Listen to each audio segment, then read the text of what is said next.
২০২৫ সালের পে স্কেলকে সরকারি কর্মচারীদের জন্য বৈষম্যমূলক উল্লেখ করে বর্তমান বাজারের সাথে সামঞ্জস্যপূর্ণ করে মহার্ঘ ভাতা চালুর দাবি জানান সরকারি কর্মচারী দাবি আদায় ঐক্য পরিষদ।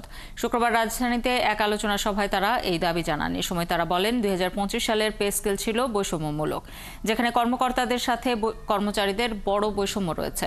গেল ৭ বছরে পে স্কেল সংস্কারের দাবি করা হলেও তা করা হয়নি।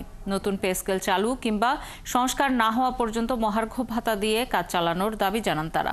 সেই সাথে সিলেকশন গ্রেড টাইম স্কেল বহালের দাবি তোলেন। দাবি আদায় না হলে ১ মে থেকে সব কর্মচারীরা প্রেস ক্লাবে গণজমায়েতের ঘোষণা দেন কর্মচারীরা। ৮,২৫০ টাকায় সাকুল্যে বেতন পায় ১৪-১৫,০০০ টাকা, যা দিয়ে আমাদের ঢাকা শহরে ঘর ভাড়ার টাকা হয় না।